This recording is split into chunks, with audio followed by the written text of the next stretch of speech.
अपने कहे मुताबिक ठीक 4 बजे साहिल सौम्या को लेने कॉलेज के गेट पर पहुंच गया। उसे सफेद सलवार सूट और लाल दुपट्टे में सौम्या आते हुए दिखी।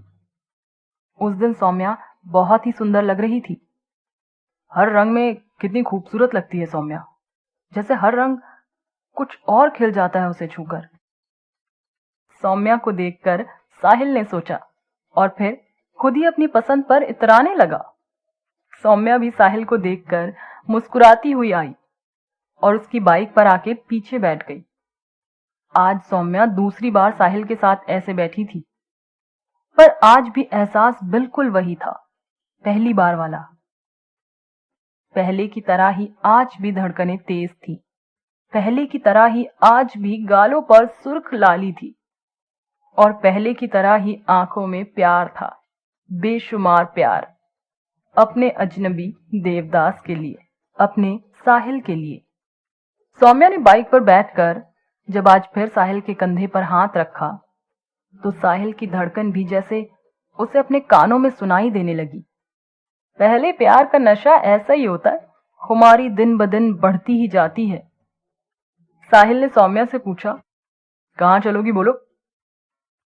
जहां मन करे वहां ले चलो, मुझे तो बस तुम्हारे साथ रहना है अभी। जगह से क्या फर्क पड़ता है? सौम्या ने शर्माते हुए जवाब दिया।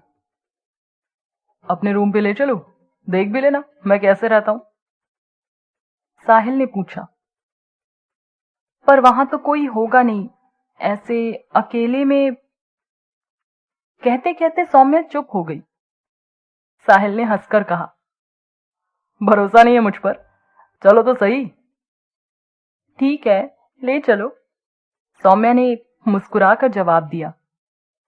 लगभग 10 मिनट बाद दोनों साहिल के रूम पर थे।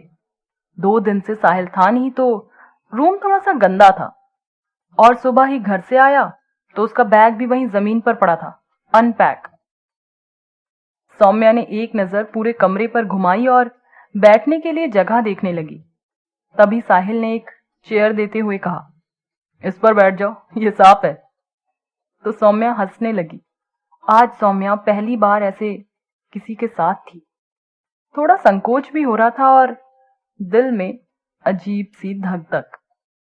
साहिल को तो मालूम था कि सौम्या से एक दिन उसकी शादी हो जाएगी, इसलिए उसे सब कुछ नॉर्मल लग रहा था। वो तो सौम्या को सब कुछ दिखा देना चाहता था कि वो कैसे रहता है, वो क्या करता है, वो क्या सोचता है। पर सौम्या को कहाँ कुछ पता था। वो तो बस साहिल के प्यार के भरोसे ही उसके साथ चली आई थी।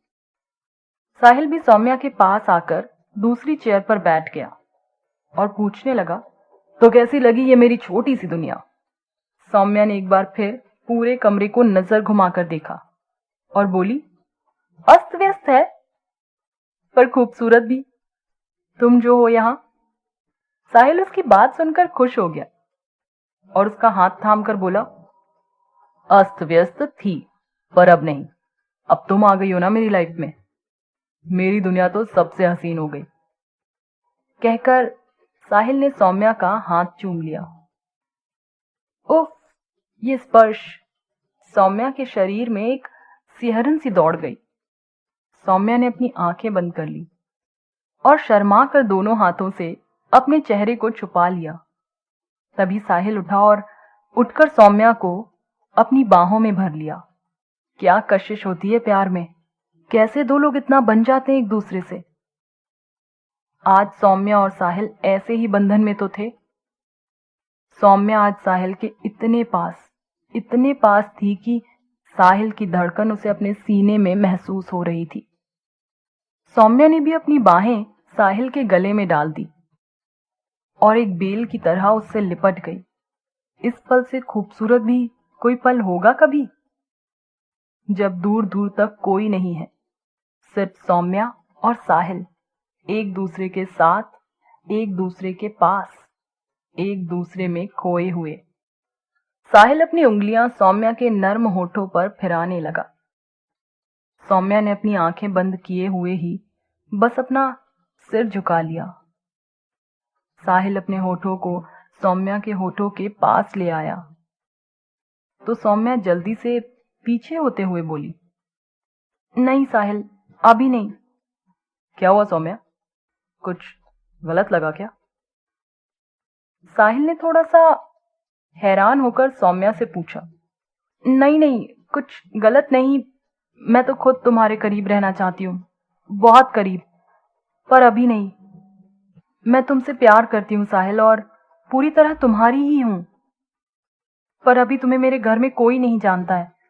मैं चाहती हूँ तुम्हारे बारे में सबको बताऊं, सबसे तुम्हें मिलवाऊं, जिससे बाद में अगर किसी को कुछ पता चले तो वो हमें गलत नजरिए से ना देखें। सौम्या ने साहिल को समझाते हुए कहा। हाँ सौम्या, आप कह तो सही रही हो तुम। हर रिश्ते में थोड़ी मर्यादा जरूरी है, और जब तक तड़प ना हो प्यार करने का मजा भी तो नहीं आता। कहकर साहिल हंसने लगा और सौम्या शर्मा गई। 5 बजते ही 5 बजते ही साहिल सौम्या को उसके घर पर छोड़ने चल दिया और वापस आकर सौम्या के बारे में सोचने लगा। सौम्या कितनी मासूम है और प्यारी भी। इतनी आसानी से उसने सारी बात कह दी। वो बहुत समझदार है सच में। मैं लकी हूं जो वो मेरी लाइफ पार्टनर बनने वाली है। अब साहिल का प्यार सौम्या के लिए और बढ़ गया था। उसने डिसाइड किया कि कल ही उसके भैया को कॉल करके बोल देगा कि सौम्या के मम्मी पापा ने मिलने के लिए भेजा है। कब मिलने आ सकता हूं? तो क्या साहिल सौम्या से मिलने जाएगा? साहिल के फोन का क्या जवाब देंगे सौम्या के भैया? जानने के लिए सुनते रहिए।